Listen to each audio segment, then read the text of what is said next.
A principios de año de 2021 ya tenemos un año dentro de la pandemia de coronavirus y ha sido una tragedia en todo el mundo. Es un virus que resultó ser más contagioso, más letal de lo que cualquiera podía haber imaginado. Ahora nos quedan cosas claras, como cuáles son los mecanismos de transmisión.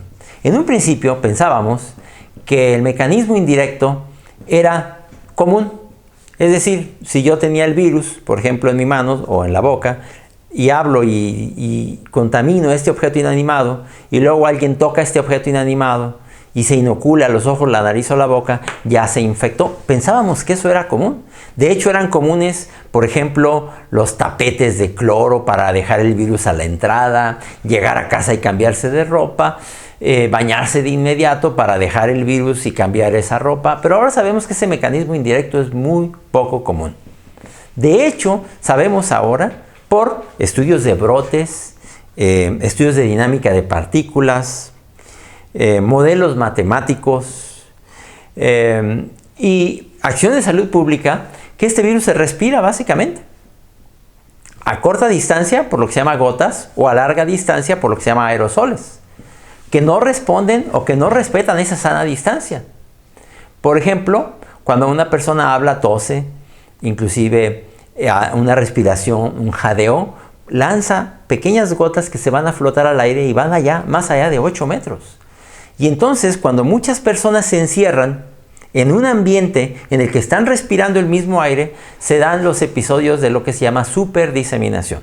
Y ahora sabemos que buena parte de la transmisión de estas enfermedades, o de esta enfermedad, ocurre en esos episodios de superdiseminación. Un ejemplo claro es el de un restaurante que está cerrado por el frío. Hay 40 personas allí metidas, respirando un aire que están compartiendo entre otros, hay muy poca ventilación y hay una persona asintomática con el virus. Esa persona está lanzando el virus porque está hablando, lo está lanzando al aire y esa sola persona, sin síntoma alguno, puede infectar a decenas de los demás, porque ahora sabemos que no hay personas superdiseminadoras, hay eventos de superdiseminación, como ese, o un gimnasio que está cerrado, un teatro cerrado. ¿Y qué podemos hacer con eso? Se han implementado múltiples acciones, porque ahora, a principios de año, están en buena parte del hemisferio norte saturados los hospitales, ya no hay camas de terapia intensiva en muchos sitios, se han agotado los medicamentos para los pacientes críticos, es difícil conseguir oxígeno, inclusive en las calles, a veces hay que hacer colas de muchas horas para poder rellenar un tanque de oxígeno. Y entonces las autoridades han tenido que tomar acciones como el cierre de actividades económicas que no son nada populares. Porque hay que decir que la autoridad puede influir en la actividad económica formal, pero no en la informal. La autoridad puede regular la actividad regular, la actividad económica regular, no la actividad irregular, la economía informal. Y entonces son situaciones en las que es muy difícil, como decimos en México, quedar bien. ¿Qué alternativas podía haber a eso? Desde luego lo principal es la vida, la salud de las personas. Y en ese sentido tenemos que apoyar las acciones del gobierno cuando decide cerrar actividades. Y sin embargo, cerrar actividades es como entrar en una guerra, en donde lo difícil no es entrar, lo difícil es salir. Por ejemplo, enero, a principios de enero, ¿vamos a cerrar actividades 15 días? ¿Vamos a salir en enero, a finales de enero, cuando todavía haya mucho frío y mucha actividad de coronavirus? ¿Cómo le vamos a hacer? ¿Qué han hecho algunos países para eso? Bueno, en algunos países, por ejemplo en Japón, han intentado, y creo que podría ser un buen abordaje, reducir los episodios de superdiseminación.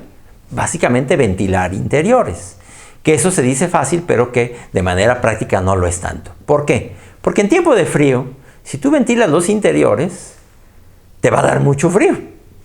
Digamos, si afuera hay menos 10 grados centígrados, ¿cómo vas a ventilar un interior?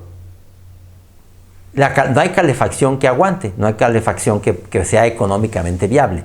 Por fortuna, en lugares como México, por ejemplo, no llegamos a tener esos fríos extremos y podríamos hacerlo con mayor facilidad para permitir a algunas actividades económicas su funcionamiento sobre de una medición que fuera una medición convencional que aceptáramos todos como una medición segura. ¿Y cuál puede ser esa? ¿Cómo podemos medir qué tan contaminado está el aire? Pues podemos medirlo con el producto de la respiración. Ese producto de la respiración es el dióxido de carbono, básicamente. Tanto es el producto de la respiración biológica como el de los seres humanos. Por ejemplo, en los exteriores debe medir un medidor de dióxido de carbono no más de 450 partes por millón. Olvídense de las unidades, partes por millón, olvídense de eso. Debe medir no más de 450. Por ejemplo, yo aquí tengo un medidor de dióxido de carbono. Ven, 465. ¿Qué quiere decir? Que aquí donde me encuentro hay muy buena ventilación. A pesar de que estoy hablando, ahora va a empezar a subir un poco porque me va a detectar. A pesar de que estoy hablando, estoy en un nivel de dióxido de carbono muy semejante al de los exteriores, al de las actividades de los vegetales, de los árboles, por ejemplo, que mantienen ese nivel de 400 a 450. Podríamos hacer uso de esto como han hecho en el Japón para poder abrir algunos negocios, para no cerrarlos todos al mismo tiempo. Si tú tienes un negocio y aseguras que vas a trabajar en exteriores, donde no hay problema porque de ahí no pasan de 450, o que vas a trabajar en interiores y no vas a pasar de un cierto nivel, entonces se te podría dejar trabajar como, insisto, como han propuesto en Japón. Ustedes van a ver que paulatinamente ahí va subiendo un poquito porque me está detectando. En Japón entonces aceptan que lo ideal es menos de 700 en interiores, pero que es tolerable hasta 1000 partes por millón. Otra vez, olvídense de las unidades, hasta 1000. Parece fácil, pero cuando juntas a 40 o 50 personas en un interior puede ser difícil. Si el dueño del establecimiento se compromete a no permitir que pase de esos 1000, el riesgo es muy bajo porque se parece al de los exteriores. Podríamos entonces hacer más uso de instrumentos como estos para que en tiempo de frío ventilemos y en tiempo de calor el aire acondicionado no solo esté reciclando el aire, sino que esté metiendo aire del exterior de manera que no pasemos. Vean, ha subido un poco, pero insisto, si juntáramos a 40 o 50 personas no debemos de pasar de esos 1000.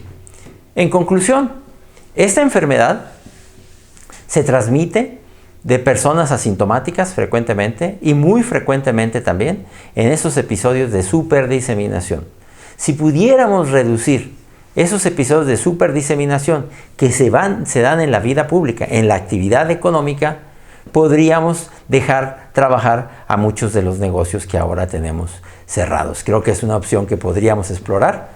Puede servirnos también para cuestiones como el transporte público, nuestra propia casa, nuestros consultorios. Yo, por ejemplo, en mi consultorio tengo un medidor de dióxido de carbono. No permito generalmente que pase de 750, mantengo ventilado y así me siento relativamente seguro, inclusive cuando atiendo pacientes de coronavirus. Hay que buscar otras soluciones porque, por desgracia, mientras no tengamos ya una generalización de las vacunas, este coronavirus no se va a ir y nos va a hacer la vida muy difícil. Tenemos que buscar soluciones alternativas. Muchas gracias.